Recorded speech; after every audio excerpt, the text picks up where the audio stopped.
আজকে এইচএসসি ২০২৫ সালের রাজশাহী বোর্ডে প্রিপোজিশন সলভ করব। অ্যান্ড সলভিং এর মাধ্যমে আমি তোমাদেরকে প্রিপোজিশনের কিছু রুলসও শিখাবো। নরমাল প্রিপোজিশনের যে রুলস গুলো আছে সেগুলো নিয়েও কিন্তু আমার ভিডিও আছে। তোমরা চাইলে আমার সেই ভিডিও দেখতে পারো। ভিডিও লিংক ডিসক্রিপশন বক্সে পেয়ে যাবে।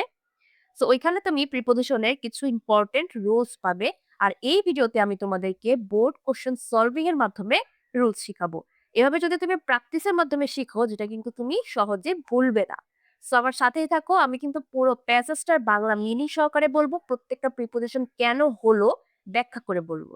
ওকে, তো চলো এবার আমরা দেখি। It is known dash all that one day all will pass away dash this আর্থ।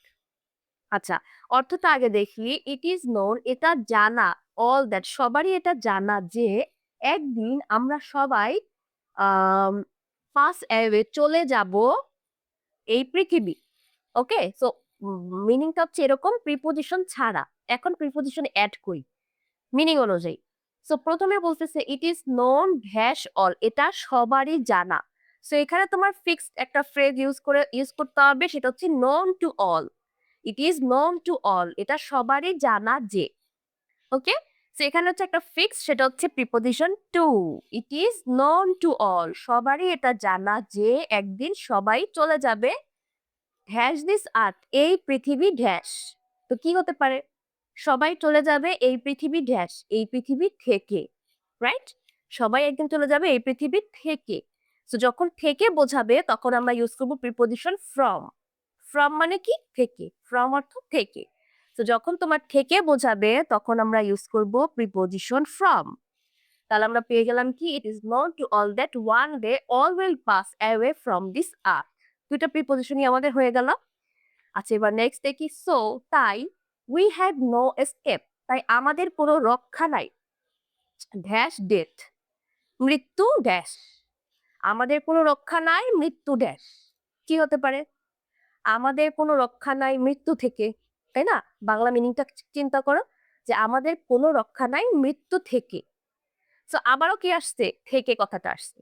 তাহলে তুমি আবারও চোখ বন্ধ করে কি দিয়ে দাও? ফ্রম দিয়ে দাও। ফ্রম, এটাও ফ্রম, এটাতেও ফ্রম। হতেই পারে একটা প্রিপোজিশন বেশি ডাবল হতেই পারে।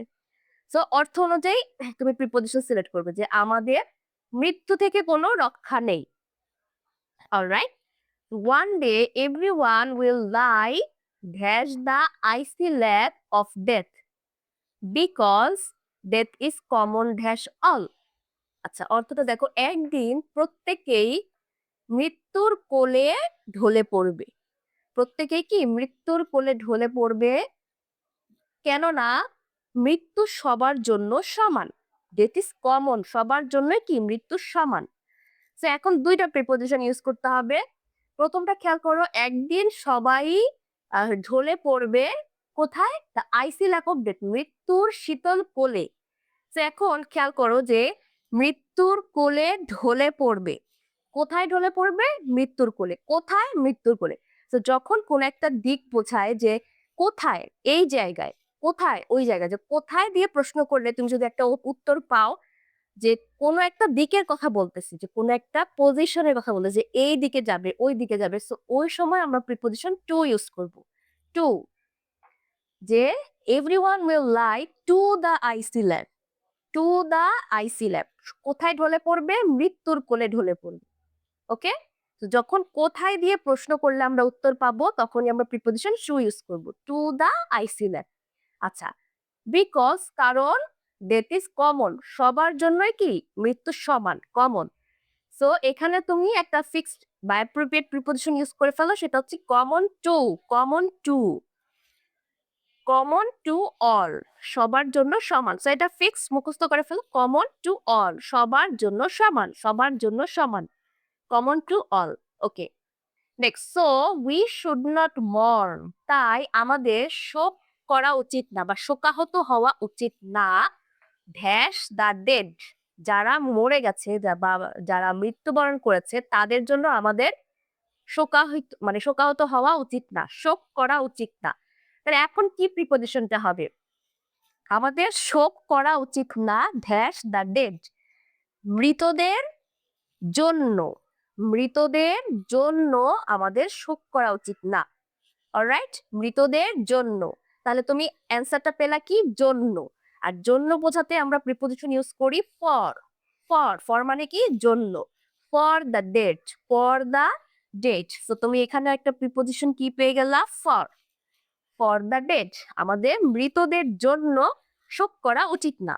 অলরাইট, ডেথ ইজ ইনএভিটেবল, মৃত্যু অনিবার্য।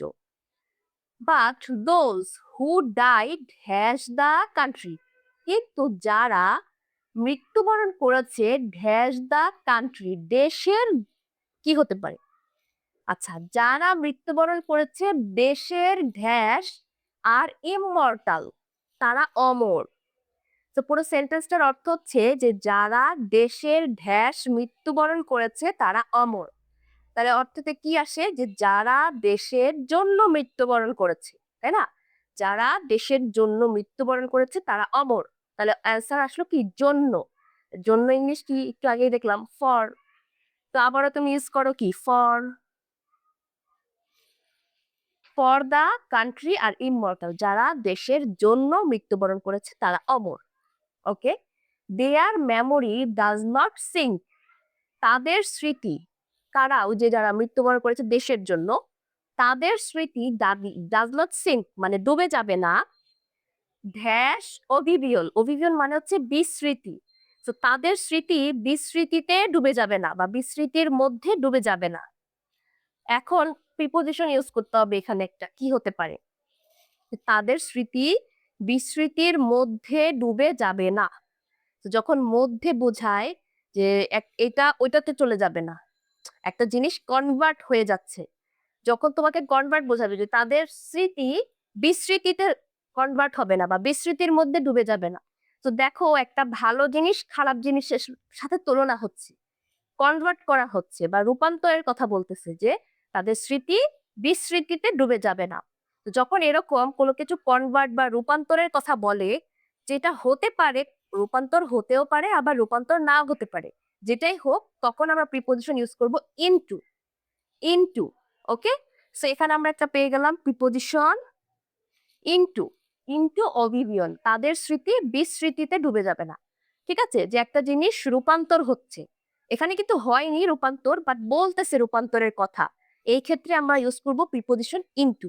এটা মনে রাখবে। আচ্ছা, দেয়ার ইজ নো মেডিসিন, এমন কোনো ঔষধ নেই that can save a man, যেটা একটা মানুষকে রক্ষা করতে পারে ড্যাশ ডেথ, মৃত্যু ড্যাশ। কি হবে? এমন কোনো ঔষধ নেই যেটা একটা মানুষকে রক্ষা করতে পারে মৃত্যু ড্যাশ, মৃত্যু থেকে, তাই না? দেখো, বাংলা মিনিং থেকে কিন্তু তোমার অ্যান্সারটা চলে আসবে। সো বাংলা মিনিংটা আগে একটু জানতে হবে, ওয়ার্ড মিনিং, ভোকাবুলারি ভালো করতে হবে তোমাদের।